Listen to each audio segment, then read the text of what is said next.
क्या आपने कभी सोचा है कि शादी के बाद महिलाओं का सरनेम बदलना या कन्यादान के समय कन्या का गोत्र बदलना ये सनातन परंपरा का हिस्सा था?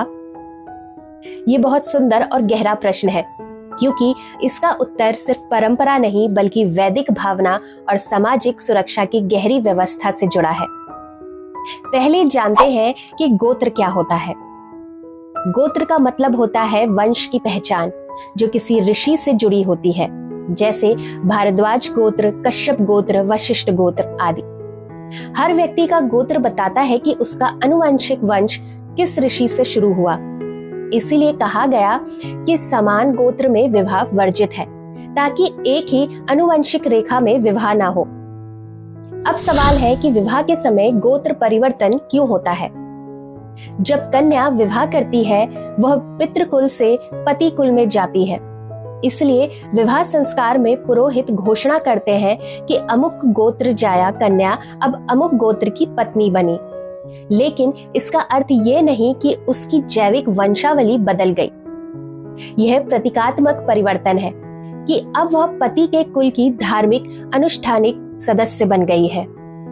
इसे आध्यात्मिक दृष्टि से देखें तो विवाह के बाद स्त्री और पुरुष एक यज्ञिक इकाई बनते हैं। सभी धार्मिक कर्म दोनों के नाम से होते हैं, इसलिए उसे उसी गोत्र में जोड़ा जाता है। वहीं सामाजिक दृष्टि से देखें तो विवाह के बाद कन्या की सुरक्षा और सम्मान पति के कुल पर आता है, इसीलिए उसकी पहचान उस परिवार से जुड़ जाती है। लेकिन ये गुलामी नहीं, संरक्षण और आदर का प्रतीक है। यज्ञ और संस्कारों में दंपति को एक इकाई माना गया है, इसलिए गोत्र परिवर्तन अनुष्ठानिक मेल के लिए किया जाता है। तो क्या वास्तव में गोत्र बदल जाता है? तो इसका जवाब है कि नहीं, यह केवल धार्मिक प्रतीक है। कन्या का वास्तविक गोत्र उसके ऋषि वंश से जुड़ा रहता है। ये परिवर्तन इसलिए किया जाता है ताकि धार्मिक कर्मों में उसकी नई पारिवारिक पहचान स्थापित हो। तो अब बात करते हैं सरनेम बदलने की। वेद, उपनिषद या स्मृतियों में कहीं नहीं लिखा कि विवाह के बाद स्त्री को अपना नाम या गोत्र बदलना चाहिए। सनातन व्यवस्था में स्त्री और पुरुष दोनों अपनी पहचान स्वतंत्र रूप से बनाए रखते थे, क्योंकि गोत्र और नाम दोनों वंश और गुण से जुड़े होते थे, ना कि किसी के स्वामित्व से। माँ सीता जनक नंदिनी सीता थी, द्रौपदी पांचाल की कन्या पांचाली, सावित्री अश्वपति की पुत्री। कभी आपने राम की सीता या पांडवों की द्रौपदी सुना? सबसे बड़ा सवाल आता है कि सरनेम बदलने की परंपरा फिर आई कहां से? यह मध्यकाल और ब्रिटिश शासन की देन है।